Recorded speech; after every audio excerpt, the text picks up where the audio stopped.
talked to you a few times over camp about Ross and Jack playing together. They get on the ice tonight. They contribute a couple goals. Gavin Brindley's in on that too. Yeah, What do you think of that unit? I thought they're pretty good.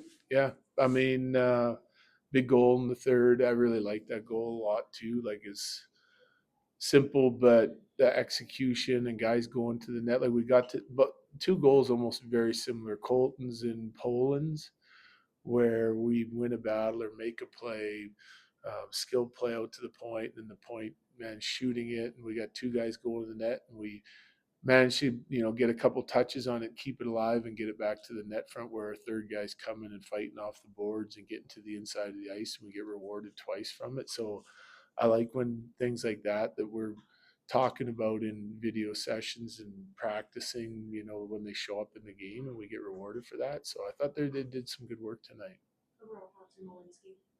I liked him tonight. Yep, more involved tonight, I think, than the other games. Looked like he's getting a little bit more comfortable on the left side, made some plays. Yeah, so good stepping stone, step forward for him, I think, like so far from camp playing on the left. He was more impactful. Really seems to be involved in every single game. You don't have a ton of spots available. Yeah. He's pushing. I guess what would you need to see to maybe if he was to make a play that opening night roster? Yeah, I don't know exactly what I need to see.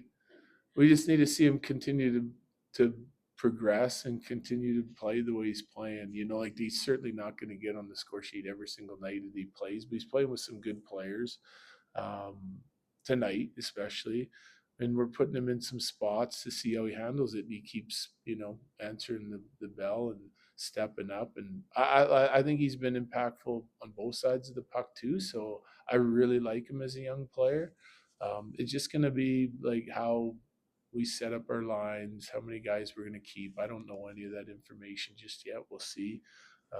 And we got a couple more games yet to watch him and Bardakov. I like Bardakov again tonight too. He's a big physical guy that plays a little angry, and so we'll just see how the third line center position shakes out and see who we need and what we need. But they're certainly both good options for us, and I think both of them can play games for us. It's just a matter if they start here or not. How can Britney's skill set lend itself to more of a depth role? Well, I think with the growth and what we're seeing with him being able to, like, he killed all the penalties tonight with Jack, with a guy, and they were really good.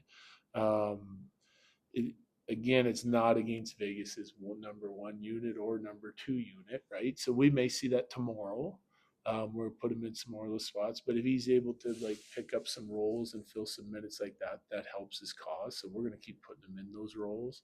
I like his ability to make plays and be hard on pucks, and like I said, his motor and his compete are really good. But he does have a high skill set, right? So the third line is kind of up in the air. If we get OC back, does Jack come down and play with Kells and OC again? Like it's we have the ability to send him down and play American League games and get lots of touches, and we have the ability to keep him here and keep him involved in different roles. So we'll just see how it all plays out. There's nothing set in stone in this league. You got to prove yourself every day, but he's certainly doing a nice job through training camp and exhibition so far. You make a couple cuts over the last couple of days, call some of those guys back up to playing games like this. What are you looking for guys like that? Well, our guys only want to play so many games, number one, right? Like just being as truthful as they could possibly be. They're all going to play tomorrow in Vegas. So you need veteran players and you want to kind of make some lines that you think can work. And so we did for tonight's game.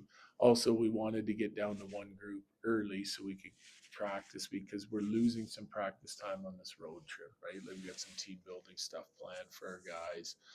So like Mondays and Tuesdays practices were very important to us. Sunday and Monday.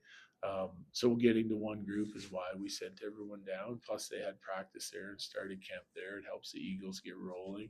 And some of those guys, I think, earned another look like for a game like tonight. So we wanted to call some guys back up and give them another chance, and they did a nice job.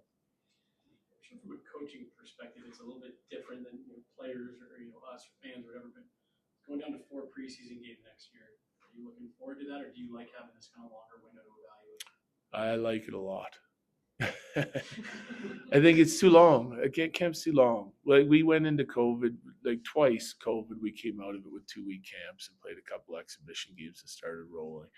And like my main thought behind that is we had guys here all August, and then like by September 1st, it's not like when back in the day when you showed up to camp to get in shape and you worked the summer job, and they're not, the guys aren't doing that anymore. They're training, year round. And I think you get into camp, you go through all your systems, and that takes 4 days. And then you get into special teams for another couple days, and you review it all again, and you're 2 weeks in, and the guys are going, okay, let's play for real. They're ready to go. The challenges are, if you got guys that are trying to make your team, where do you see them? Like, do we play more rookie games? Do we play? Because there's not you. If our guys are going to play 2 games, the guys coming in to try to make the team only have 2 games to play. Like we're playing some of these guys and trying to make decisions in 5 or 6. So how do we see them? Is it more rookie games? Like what does that look like? I don't know. But 2 weeks for me to get our team ready to play is plenty. Otherwise, it just gets long, and your camp starts to take a dip. And then, the last couple of days before you go, the juice and energy comes back up, and you see the intensity you want. I'd rather do away with the dip that's in there. And I think a 2-week camp helps you do that.